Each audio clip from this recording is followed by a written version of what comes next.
बदतमीज बहू। सभ्यता से भरपूर शास्त्री परिवार की इकलौती बेटी मोहिनी को बचपन में ही पढ़ाई के लिए विदेश भेज देते हैं, जहां से वो सालों बाद ग्रेजुएशन पूरी करके इंडिया वापस आती है, जो अब संस्कार, सभ्यता, संस्कृति जैसी चीजों से कोसों दूर होती है। एक सुबह मोहिनी शॉर्ट ड्रेस पहने, कानों में हेडफोन लगाए जोर जोर से इंग्लिश गाने गाती हुई घर में घूम रही होती है।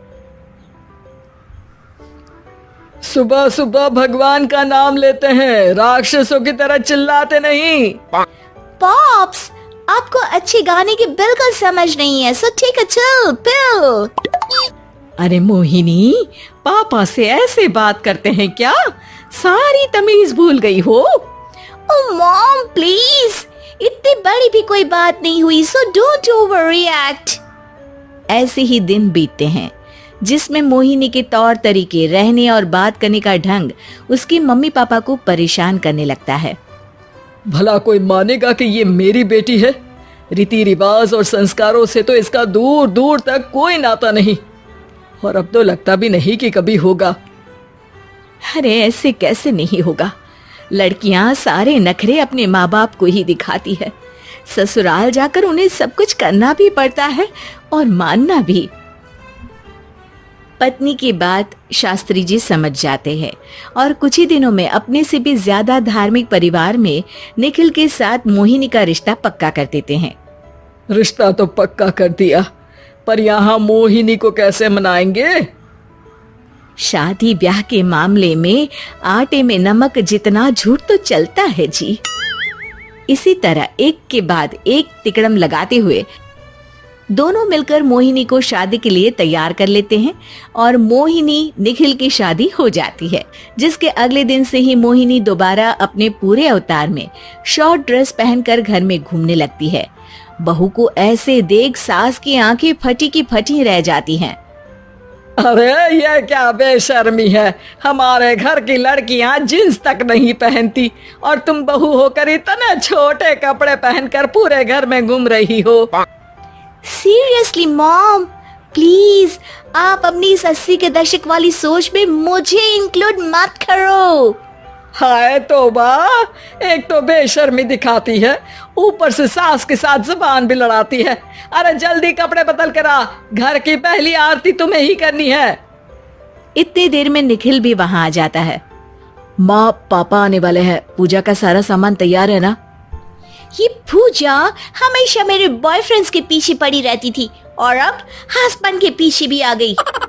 मोहिनी की बातें सुन सास तो अपना सिर पकड़ लेती है, लेकिन निखिल किसी न किसी तरह उसे पूजा के लिए कन्विंस करके कपड़े चेंज करने के लिए भेज देता है, जिस पर पूजा खत्म होने के बाद वो एक बार फिर अपनी शॉर्ट ड्रेस में आ जाती है।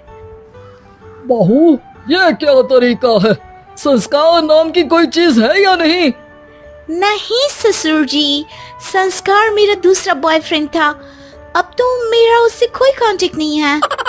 मोहिनी का जवाब सुन के ससुर तो भगवान नाम जपते वहां से चले जाते हैं, लेकिन सास बहू के बीच कहासुनी फिर शुरू हो जाती है, जिसे इग्नोर करते हुए मोहिनी घर से बाहर चली जाती है और देर रात घर वापस आती है।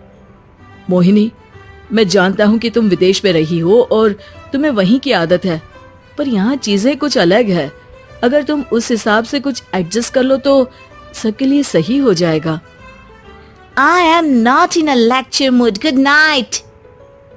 अगली सुबह मोहिनी देर से उठकर एक बार फिर उसी तरह सबके सामने आती है, जिस पर उसकी सास कुछ बोले उससे पहले ही मोहिनी की दोस्त मोनिका और रेचल वहां आ जाती हैं। Oh hi darling, how are you? OMG, we missed you so much. I missed you too darling.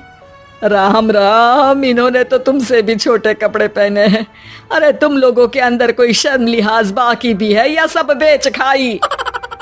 Mohini, तुम्हारी मेड कुछ ज्यादा नहीं बोलती?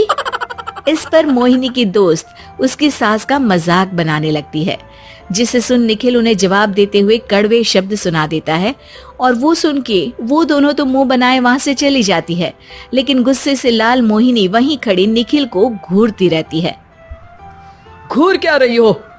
तुमसे शादी की ये सोचकर कि विदेश में पढ़ी लिखी हो, घर में कोई पॉजिटिव चेंज लाओगी, अपनी करियर के लिए एम्बिशियस होगी, पर अपने इस बिहेवियर से उस पढ़ाई के साथ साथ अपने मम्मी पापा के नाम को भी डुबो रही हो। अगर तुम्हें ऐसे ही हाल रखना है तो यहाँ रहने की कोई जरूरत नहीं है। निखिल की बातें सुनकर मोहिनी रोते हुए घर छोड़कर अपनी मम्मी पापा के पास वापस आ जाती है। ससुराल में सब कुछ ठीक तो है? वो अपने आप को समझते क्या है? मोहिनी पर चिल्ला रहे हैं? मैं क्यों उसके इशारों पर चलूं? मैं अपनी लाइफ अपने तरीके से जीना चाहती हूँ और वो ना आप लोगों को मंजूर था और ना ही उन्हें है। तुम यहाँ नहीं रह सकती। अपने पापा की बात सुन के मोहिनी हैरान रह जाती है। हाँ, तुमने बिल्कुल सही सुना। अगर तुम्हें अपने इस घमंड, बेशर्मी और बदतमीजी में ही जीना है तो तुम यहाँ भी नहीं रह सकती। बेटी, मैं मानता हूँ हमारे यहाँ रीति रिवाज बहुत मायने रखते हैं और हमने उन्हीं के ओवरडोज से बचाने के लिए तुम्हें विदेश भेजा था। एक लड़की जो शादी करके घर और बच्चे संभालती है, उससे तुम अपने आप को ज्यादा समझ सको इसके लिए भेजा था। तुम उससे ज्यादा समझो और बनो, पर तुम तो किसी दूसरी ही ट्रेन में चढ़ गई बेटा। उसके मम्मी पापा बहुत देर तक मोहिनी को सारी बातें समझाते हैं, जिन्हें सुनकर मोहिनी को अपनी गलती का एहसास होता है। वो जॉब ज्वाइन कर लेती है और ससुराल वापस आकर उन्हें मॉडर्न बनाती है और खुद भी कुछ रिवाज सीखते हुए खुशी से रहने लगती है।